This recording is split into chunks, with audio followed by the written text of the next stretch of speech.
Hello, and welcome to Sound Stories Requiem.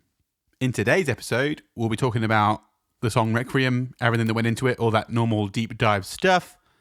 Oh, fuck. Sorry, Grandma. Like, my desk is messy, but we'll do all that normal deep dive stuff.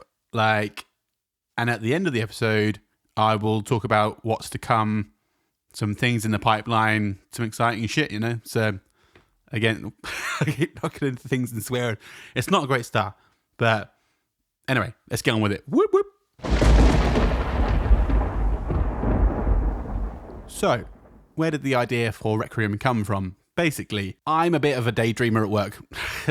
I'm a window cleaner, so it doesn't really require much of my brain power to do the job, which I guess in a way frees up more brain power for creative thought, which is handy. And yeah, I was daydreaming about this idea of the Grim Reaper in a graveyard.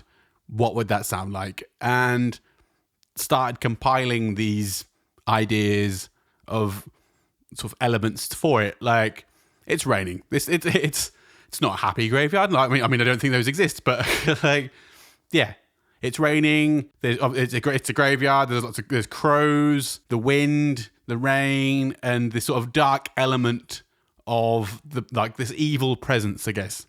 Went home and started just chucking ideas. That's how a lot of these ideas start. It's like a concept and off you go. You know, it like, I don't sort of like spend ages and ages and ages like thinking, oh, maybe that could be a thing. Maybe that. I'm like, let's just throw some paint at the wall and just see what sticks. And a melody came out, which is the main part of this song, where then everything sort of like span off that. And I'll talk about the something like the piano playing in a sec. But yeah, that was kind of like where the center of this song came from, was this sort of like evil presence of the Grim Reaper in the graveyard with the rain. And yeah, talking about the playing, like, I was like, it's the Grim Reaper. He's got bony hands. Like, it's not going to be this sort of smooth rendition of a song. There's going to be sort of stabby elements, I guess, in a way.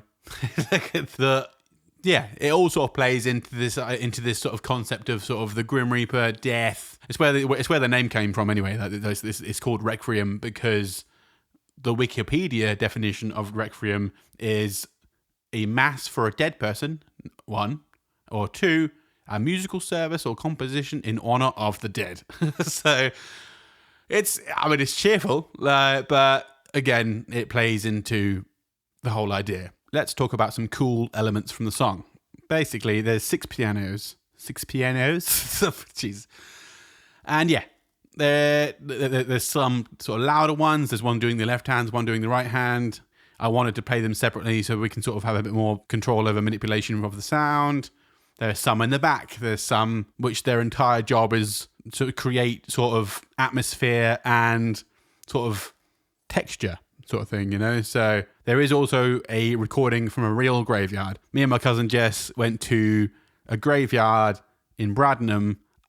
The name of it escapes me currently. But, and yeah, in the middle of the night as well, which was like, I was like, that would be so cool to get some like graveyard sounds to go with a graveyard track that's about the Grim Reaper. And we pulled into the car park and both were like, we've made a mistake because this is terrifying. It's just like hanging around graves in the middle of the night was not... it was great for sound, but Christ, it was, sketchy. There is also some cool percussion on this one. My niece Amelia, I've got this like old floor tom from a drum kit me and my brother had when we were like kids, and I still have the floor tom. And basically, I was like, I wanted some sort of more boomy, bombastic elements for the song. So we got the tom, put it in the living room, mugged it up, and then had her hit it with... Basically, my granddad was a boat builder back in his day, like, and I have these like boat building hammers. So I was like, cool, we can like whack the shit, sorry, Grandma, out of this floor tom and then record it, and it'll be like this massive sound, you know? And I was like, we can add it to the thunder to sort of give it a bit more presence, which was quite cool. Plus, I can imagine it was quite a cool stress act, like relieving exercise to whack the shit out of a drum for Amelia. I also got quite colourful with sound design on this one. I got like these books and just recorded some like page flicks and then stuck a bunch of reverbs and delays and stuff on and was just messing around with that to try and sort of create more textures and atmosphere and get a bit more creative with that. There was, obviously there's crows. You can hear the crows. Crows are like sort of the sound of a crow is kind of, when you hear it, you're like, that's a crow. Like, there's no mistaking what it is.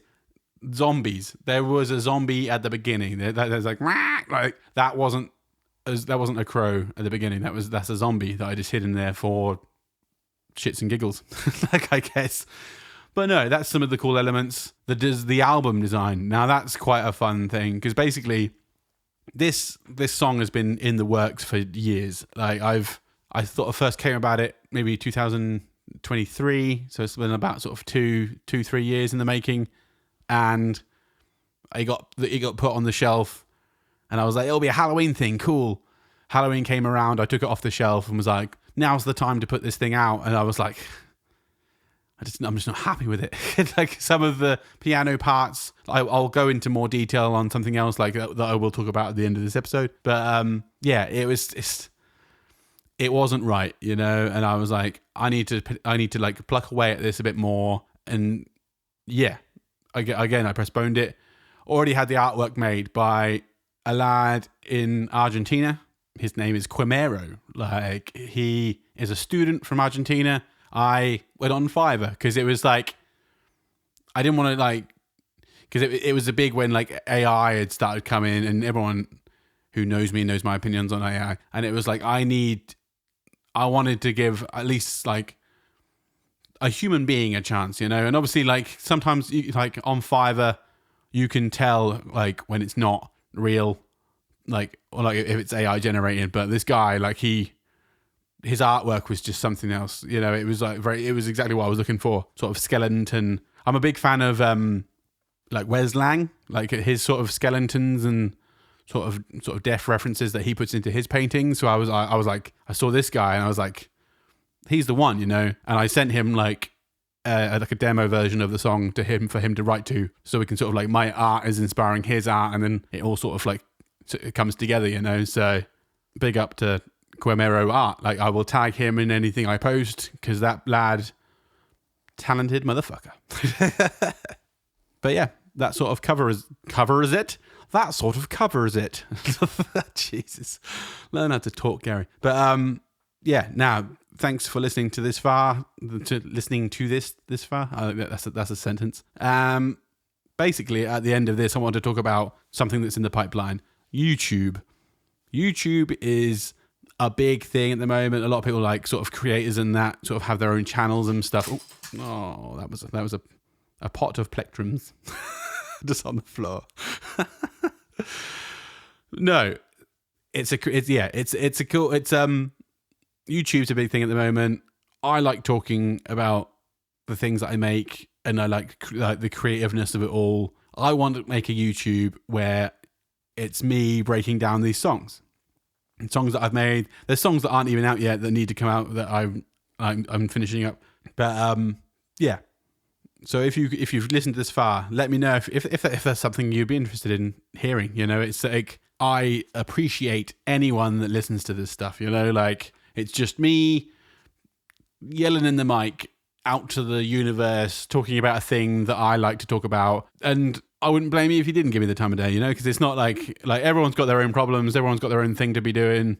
And I appreciate that you've taken time out of your day to listen to this. So I then would appreciate your feedback, you know. So if you know me personally, or message me wherever you can find me, you know, like there's lots of means these days, Instagram, Facebook, WhatsApp, whatever, you know. So, but yeah, thanks for listening. There's something's in the future, you know, like yeah, it's exciting. I'm excited. You should be excited. I don't know why, but but anyway, yeah. Have a good the rest of your day. Big love. Peace.